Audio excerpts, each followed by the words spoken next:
We can use a whole lot of words to describe the congressional hearing on anti-Semitism in elite American campuses, but there are not a lot of words needed, really. Bottom line, for university chiefs, calling for the genocide of Jews is A-OK. Take a listen. Does calling for the genocide of Jews violate Penn's rules or code of conduct? Yes or no? If the speech turns into conduct, it can be harassment. Yes. I am asking, specifically calling for the genocide of Jews, does that constitute bullying or harassment? If it is directed and severe or pervasive, it is harassment. So the answer is yes. It is a context-dependent decision, Congresswoman. It's a context-dependent decision. That's your testimony today. Calling for the genocide of Jews is depending upon the context. That is not bullying or harassment. This is the easiest question to answer yes, Ms. McGill. If the speech becomes conduct, it can be harassment. Yes. Conduct meaning committing the act of genocide? What do you think? What is more dangerous, policing free speech or not policing it at all? Is that even a discussion? No, it's not the discussion. The issue is that these universities have a duty. They're duty bound to be a beacon of light and of reasonability. You know, the lawyerly aspect of the presentation is a disgrace. I'm an alumni of Penn. I know the motto of the university, and it is this: laws without morality are vain. They have a duty to be moral. And instead of morality, what we see here is a complete and total abdication. Look, back when I went to Penn 30-some years ago, it was a bastion of liberalism, as what were MIT and Harvard, and a beacon of humanity. And right now, because of the progressive revolution, it's become a bastion of illiberalism, and we see that they struggle mightily with humanity. We disaffiliated from Penn, the Penn Alumni Club of Israel, on which I'm on the board about a month ago, over a month ago, and I was on the fence about that decision. Yeah. And as I watch President McGill and her disgraceful performance before Congress, I've become a lot less on the fence. Yeah, Mike. So what is next? Any action to follow, or just those unforgettable remarks? Let's put it that way.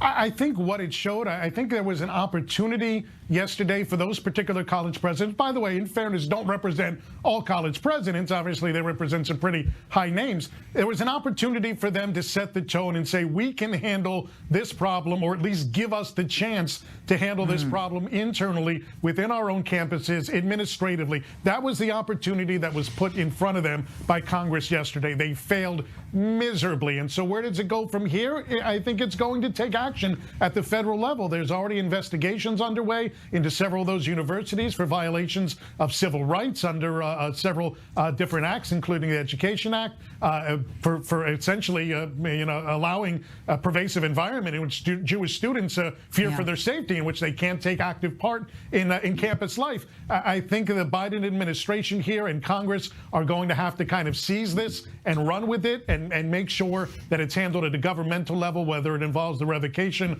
of public funds, which don't apply to those private universities, or other sanctions. It simply it can't be entrusted, at least to those three particular so-called leaders that were in front of Congress yesterday. Yeah, context for rape of Jewish women, context for the calls to eliminate Jews, context so crucial when it comes to the Jews, apparently.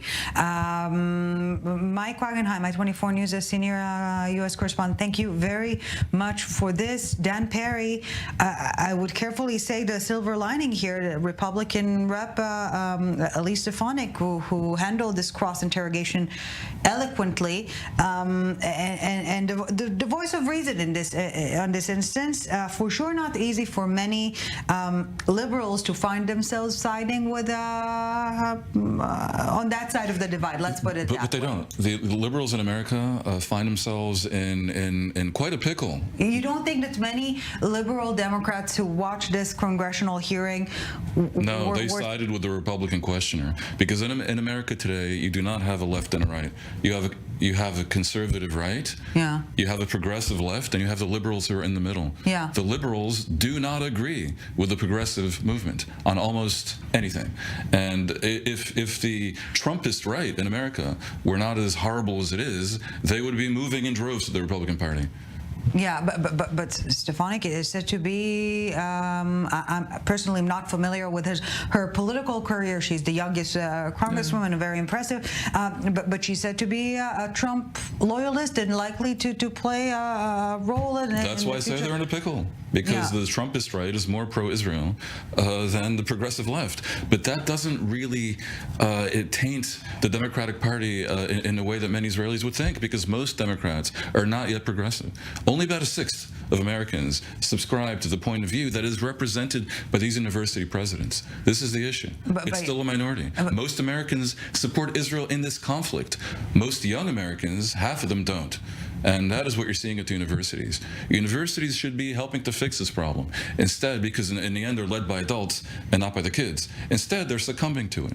And that is why you see what you see from the university presidents. So, as Mike said, even if we are to see federal steps, it might not have a direct implications on those private universities. What do you foresee? Well, what's going to happen is back when I went to Penn, it was 40% Jewish. Yeah. Now, maybe a third of that, and falling. A lot of the funding comes from Jews. The Jews are going to pull the funding. Jews are going to apply in lesser numbers to these universities, and of course, the shortfall may be made up by the likes of Qatar. So you're seeing a generational shift. This is exactly what I wanted to say. We started this part of the broadcast with Qatari money. We're ending it with Qatari money. With Qatari money. The flip side of that, Colonel Vitalia. Surprisingly enough, how blind they are to the context in which the question were asked. Yes. If talking about context, in this context, they should have said, "By our position is definitely against." The those easiest statements. yes or no. It's very strange. So they didn't want to offend the students. Exactly. It's as simple as that. It's an amazing. And that is an abdication of one's role as an educator at the end of the day. Well, I wouldn't want to offend you, so I will thank you very much, Dan Perry, for joining us. Lieutenant Colonel Avital, you're staying with us. A quick break, and we continue our coverage. Day 61 of the war here in Israel that far exceeds the geographical borders of it. Back in a few.